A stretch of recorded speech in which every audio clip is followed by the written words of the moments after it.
Brought to you by TechnoSpark 20 series smartphones. तो बचपन से देखते हैं यहाँ विकास नहीं है। हर किसी से के भी मुँह से आप सुनते होंगे तो हर कोई जम्मू को एक पिछड़ा इलाका कहता है।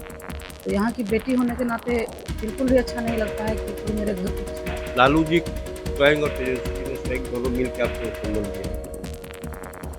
क्या कहा उन्होंने? उन्होंने आशीर्वाद दिया कि जाओ बेटा जीत के आना।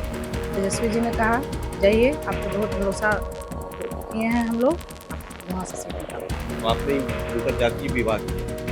ये मुकेश यादव है, मुंगेर के रहने वाले, ये इनके हस्बैंड है।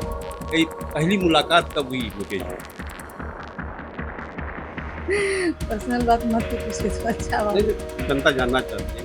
नमस्कार, बिहार तक देख रहे हैं आप, मैं हूं राकेश। लोकसभा चुनाव 2024 के प्रथम चरण में जमुई संसदीय क्षेत्र का चुनाव होना है।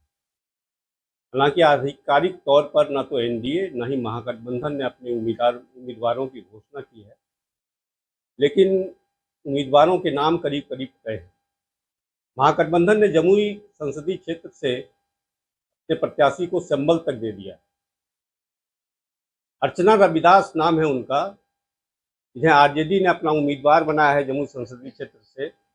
मेरे साथ बातचीत करने के लिए अर्चना रविदास जी स्वयं मौजूद हैं। बिहार तक में आपका बहुत बहुत स्वागत। आपका भी बहुत बहुत धन्यवाद। अर्चना जी, मेरा सबसे पहला सवाल ये होगा, ये विचार आपके मन में कैसे आया कि आप लोकसभा चुनाव लड़ें? देखिए, सबसे पहले तो मेरा जन्म जम्मू ज़िला में हुआ है, मैं यहीं की बेटी हूँ, यहाँ की स्थानीय निवासी हूँ। तो बचपन से देखती आई हूँ यहाँ का कुछ विकास नहीं है। हर किसी से के भी मुँह से आप सुनते होंगे तो हर कोई जमुई को एक पिछड़ा इलाका कहते हैं। तो यहाँ की बेटी होने के नाते बिल्कुल भी अच्छा नहीं लगता है कि कोई मेरे घर को पिछड़ा कहे। और साथ में मेरे हस्बैंड का साथ मिल गया। मेरे हस्बैंड बहुत दिनों से सामाजिक कार्यकर्ता के रूप में एक्टिव हैं। उनसे मैं इंस्पायर हुई हूँ और मुझे भी अच्छा लगने लगा अपने समाज में लोगों के बीच जाना, उनके दुख दर्द को बाँटना। तो मैं कई सालों से अपने समाज में लोगों के बीच जाती हूँ, अपने भाई लोगों के बीच जाती हूँ। हर दुख सुख में आप पूछ सकते हैं किसी से, मैं हम उनके साथ रहती हूँ। जमुई लोकसभा क्षेत्र से चुनाव लड़ना है, ये पिछली लोग 2019 में मन में आया या इसी 2024 में? देखिए, मेरे मन में तो बस समाज सेवा की भावना है, लेकिन मेरे काम को देख के, मुझ पे भरोसा करके मेरे आदरणीय नेता श्री लालू प्रसाद यादव जी ने, आदरणीय नेता तेजस्वी यादव जी ने मुझ पे भरोसा दिखाया है और उनका कॉल आया कि आप आइए, आप बहुत दिनों से कार्यरत हैं अपने समाज में और आपके काम से मैं खुश हूँ, इसलिए मुझे उन्होंने सिंबल देके भेजा। ये तो बहुत गर्व की बात है कि मैंने खुद आरजेडी सुप्रीमो लालू प्रसाद और नेता प्रतिपक्ष तेजस्वी यादव ने आपको कॉल करके बुलाया और सिंबल दिया। ये कब कॉल आया सिंबल लेने के लिए आपको?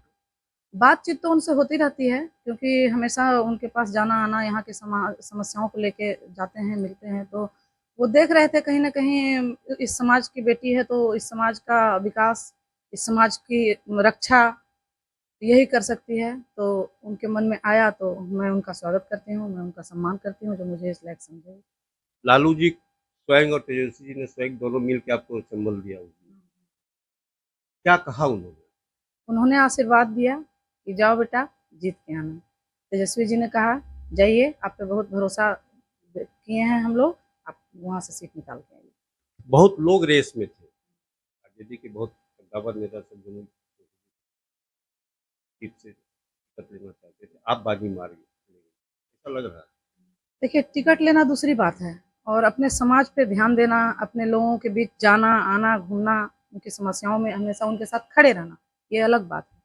तो मुझे लगता है कि मैं उनसे अच्छी इसलिए हूँ क्योंकि मैं उनके साथ बहुत दिनों से उनकी सारी समस्याओं में, उनके सुख-दुःख में हमेशा तत्परता के साथ खड़ी रही हूँ, इसलिए मुझे मौका मिला है। लालू जी ने आशीर्वाद देने के साथ-साथ और कुछ कहा होगा कि? मैं उनकी बेटी के रूप में हूँ, वो मुझे सिर्फ़ सर छू के आशीर्वाद दिए, जाओ बेटा जीत के आना। तो अर्चना जी, एक चीज़ बताइए कि पिछले 10 वर्षों से 2 टर्म चिराग पासवान यहाँ के सांसद रहे। क्या मुद्दा होगा? किस मुद्दों को लेके आप जनता के बीच हैं? मेरा मुद्दा विकास का मुद्दा है, रोज़गार का मुद्दा है, जहाँ तक कि आप लोग भी जानते होंगे, आप लोग भी जनता के बीच में जाते हैं, तो यहाँ कुछ विकास नज़र नहीं आता है। अभी भी जमुई पिछड़ा इलाका ही है और अभी भी लोग जमुई को पिछड़ा इलाका ही कहते हैं। ये सुनकर बहुत दुःख होता है क्योंकि मैं यहाँ की बेटी हूँ। तो सारी जितना भी समस्या है, जितना भी चिकित्सा का क्षेत्र हो गया, शिक्षा का क्षेत्र हो गया, रोजगार का क्षेत्र हो गया, सिंचाई की का क्षेत्र हो गया, हर चीज में विकास करना जरूरी है। यहाँ कुछ भी विकास नहीं हुआ है और हम लोग हर समस्याओं पर ध्यान देंगे, हर चीज का विकास करेंगे। वर्तमान सांसद चिराग पासवान के बारे में कहा जा रहा है और उन्होंने खुद भी ऐलान किया है कि वो जमुई सीट छोड़ के हाजीपुर जा रहे हैं चुनाव लड़ने के लिए। ये एक बात सुन के आपके मन में खुशी हुई होगी, लगा होगा कि मैदान हल्का हो गया। देखिए, अपने कर्म पे विश्वास रखना चाहिए। मुझे अपने काम पे विश्वास है। अपने यहाँ की मेरे भाई, मेरे अभिभावक स्वरूप जो मेरे पिता तुल्य अभिभावक हैं, उन पे विश्वास है। सब मेरे साथ हैं और दूसरे के बारे में कुछ भी हम लोग सोचते नहीं है, बस अपना काम करते हैं, काम पे फोकस है। एनडीए का कैंडिडेट जो भी होगा, अभी अनाउंस नहीं हुआ है, कैसे मुकाबला होगा?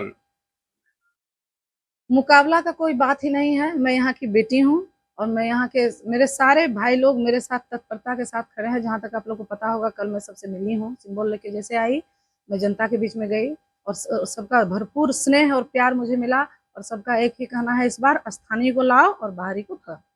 चर्चा इस बात की है कि चिराग पासवान, चर्चा है, ये मेरा नहीं है, चर्चा है कि चिराग पासवान अपने बहनोई को उम्मीदवार बना रहे हैं, जो रामविलास पासवान के दामाद। तो क्या ऐसा मानते हैं कि दामाद और बेटी के बीच लड़ाई हो? देखिए, हम लोगों को तो जैसा कि अभी अपने काम पे फोकस है, इन सब बातों का पता नहीं है क्या हो रहा है, नहीं हो रहा है। लेकिन जो भी हैं, मैं उनसे बहुत बेहतर हूँ, क्योंकि मैं यहाँ की बेटी हूँ और मैं जितना अच्छा ख्याल यहाँ का रख सकती हूँ, बाहरी कोई भी नहीं रख सकते।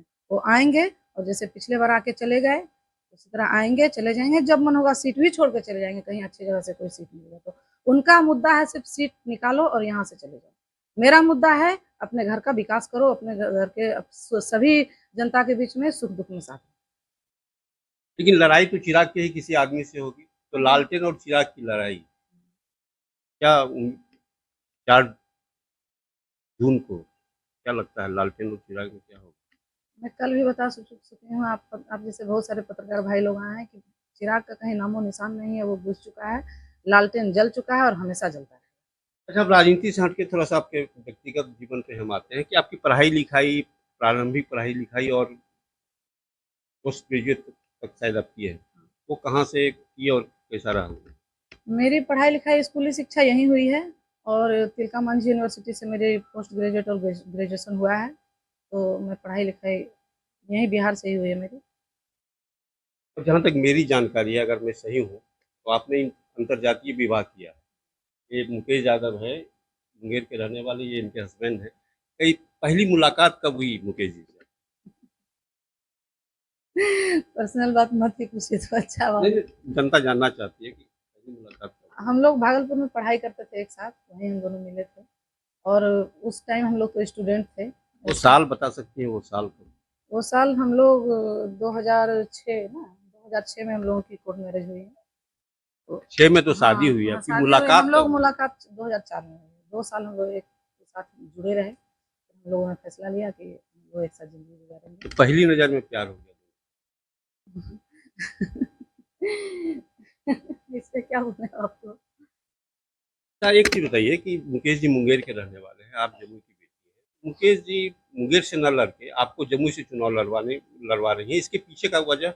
इसका वजह यही है कि अपने लोगों से मेरा जुड़ाव बहुत पहले से रहा है और मैं जन सेवा करने करने में मुझे बहुत अच्छा लगता है।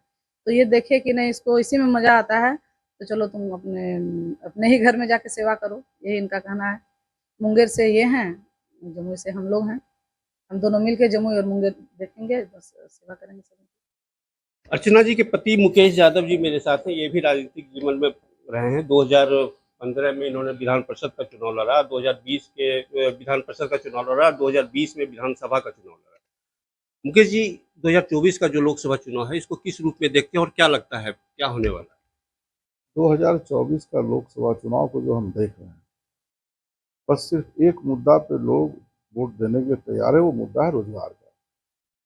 और जिस हिसाब से, जिस तरह 17 महीने में हमारे नेता तेजस्वी प्रसाद यादव रोजगार देने का काम किया, 17 महीने में लगभग 5 लाख रोजगार, और हर युवा और उनके गार्जियन के मन में एक ही चीज़ है, यदि हमारा भविष्य, हमारे बच्चे का भविष्य और बिहार का भविष्य कोई बदल सकता है, उसका नाम तेजस्वी प्रसाद यादव, और इसके तेजस्वी जी के साथ में सब।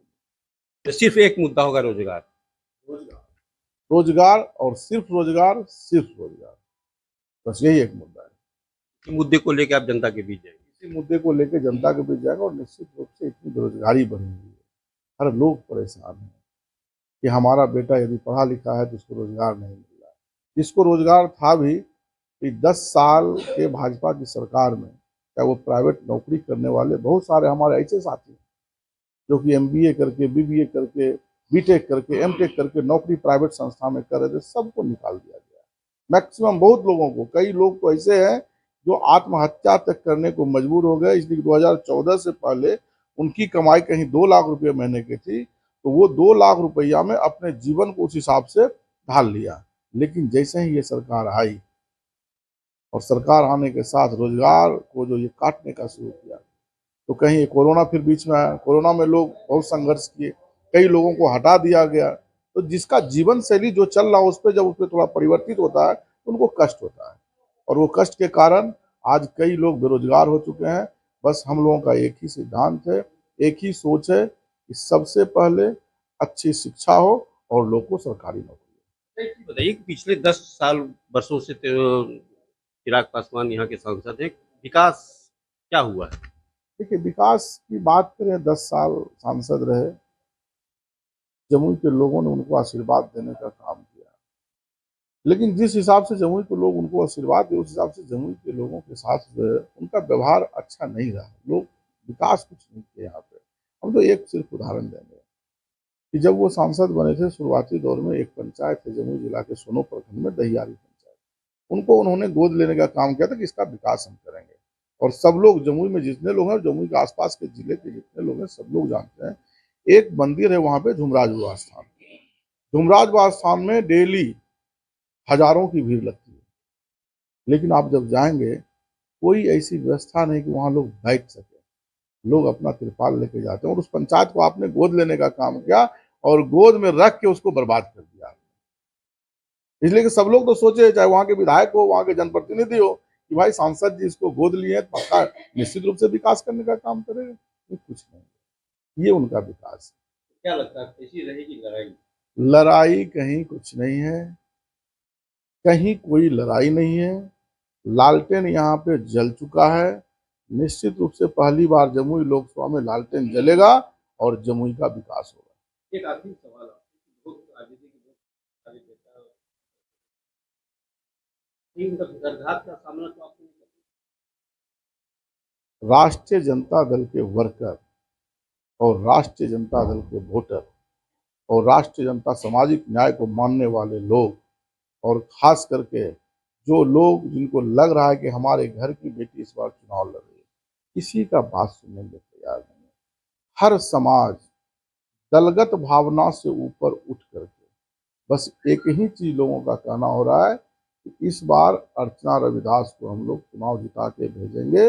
और जमुई का विकास, एक चीज और हम बताते हैं, घर का विकास, घर का साफ सफाई, घर कैसे हमारा सुंदर रहे, वो घर की बेटी से अच्छा कोई नहीं कर सकता। अर्चना जी, एक आखिरी सवाल आपसे ले लेते हैं, आपका नॉमिनेशन कब है और बिहार तक के माध्यम से आप जमुई के मतदाताओं को क्या कह रहे हैं? मेरा नॉमिनेशन का डेट 28 को रखा गया है, 28 मार्च को। और बिहार की जनता से यही अपील करेंगे कि ज़्यादा से ज़्यादा संख्या में आएँ, हमारा हाथ मजबूत करें और हमारे साथ इस लड़ाई को लड़ें और जीतने का। तो ये थे मेरे साथ अर्चना रविदास और उनके पति मुकेश यादव, जिनका कहना है कि लड़ाई बाहरी और भीतरी की है, हम जमुई की बेटी है और जीत कर दिल्ली जाएंगे। राकेश कुमार सिंह, बिहार तक, जमुई।